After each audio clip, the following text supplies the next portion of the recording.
edge detection. An edge in an image is a significant local change in the image intensity. As the name suggests, edge detection is the process of detecting the edge in an image. There are many types of filter for edge detection. Let's see one by one. First, we will see first order derivative filter. So first order derivatives in x and y direction gives large value when there is large change in intensity at edges. So we use it as an edge detector. From below image, we can say that where the edge is detected, there is large change happen in the value of the intensity of pixel. So first derivation at that point become maximum and that point will be considered as edge. Our next filter will work using this concept. So first filter is per bit filter. In first order derivative, we want to find the change in intensity for every pixel. So we want for every pixel is to tell us the difference between the top and bottom pixel. Therefore, we just have to subtract the top and bottom pixel and store the difference in the current pixel. And for achieving that, we have the kernel shown below. The kernel we have used to calculate x gradient will calculate the difference between right and left pixel of every pixel. And the kernel we have used to calculate y gradient will basically calculate the difference between top and bottom pixel of every pixel. So where the difference is large, at that point color shade close to white will appear and that will work as an edge point. But the limitation of this filter is that it is sensitive to noise in the image and that leads to false edge detection. To overcome this limitation of per bit filter, we use Sobel filter. So Sobel filter. We can make gradient calculation more accurate and noise free if we perform some noise reduction techniques such as Gaussian blurring on the image before applying gradient filter. Blurring is convolution operation and gradient is also convolution operation. So we can combine both of these into a single convolution operation. The resulting Sobel filter in x and y direction is shown here. Now we can calculate gradient value g using these two values of gx and gy by this equation. And the equation is g is equal to under root gx square plus gy square. Let us see example of Sobel filter in our website. Therefore, we will go to our website and in tool section we will use apply kernel tool. And so first we will apply Sobel filter in x direction. Therefore, we enter the kernel which calculates the value of x gradient. And therefore, the value for this kernel is -1, 0, 1, -2, 0, 2, -1, 0, 1. We will upload the file and submit.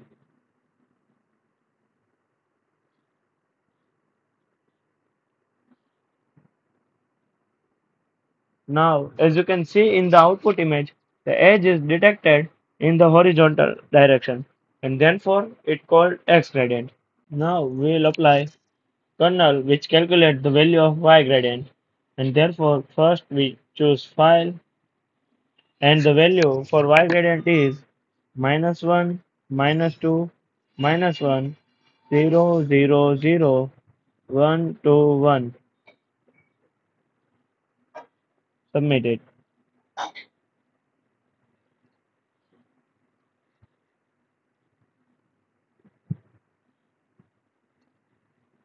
Now you can see in the output image that the edges are detected in vertical direction.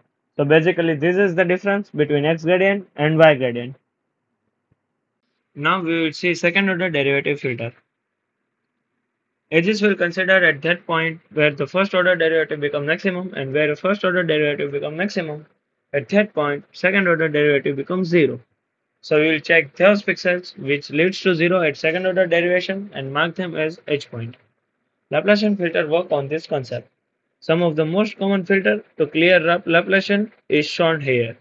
Laplacian filter is too sensitive to noise and so it will work badly if there is a noise in the image and therefore we apply Gaussian blur to smooth the image and make the Laplacian filter more effective. And this is usually called the Laplacian over the Gaussian filter, LOG.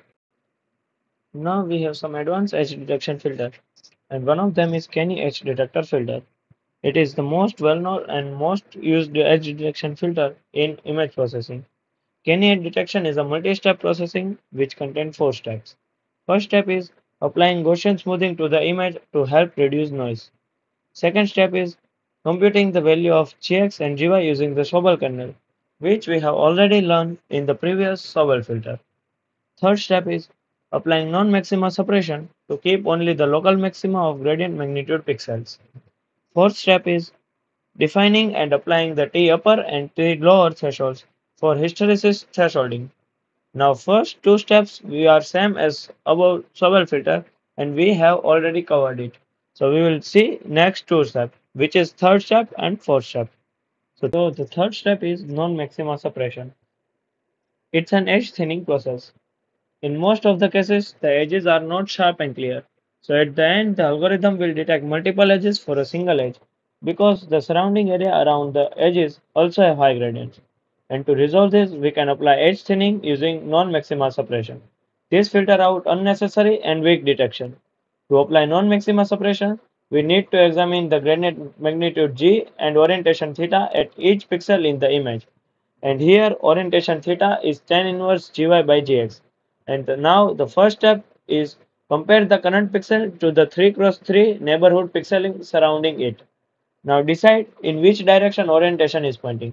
If it's pointing toward the north or south, then examine the north and south magnitude. And if it's pointing toward the east or west, then examine the east and west pixels. If the center pixel magnitude is greater than both the pixel it is being compared to, then store the magnitude. Otherwise, discard it. Next, we will see hysteresis thresholding. After applying non-maxima suppression, we may have to remove a region of an image that are not really edges but still responded as edges. To ignore these unnecessary edges of an image, we need to define two thresholds, T upper and T lower. For any gradient value g greater than T upper is sure that it's an edge, and for gradient value g less than T lower is surely not an edge. But for gradient value that falls into range of T between T lower and T upper, this needs to check these two conditions. The first condition is if the particular gradient value is connected to an edge, then consider that pixel as an edge. And if the gradient pixel is not connected to an edge, then discard it. Let's see example of Kenny edge detection filter. Therefore, we will go to our website and in section tool, we will use Kenny edge detector tool. We'll choose the file. We enter T lower as 50 and T upper as 150 and we will submit it.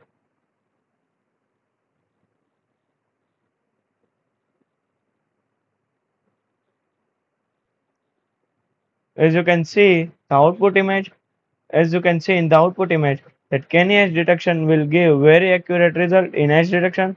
Therefore, it is the most used edge detection filter ever.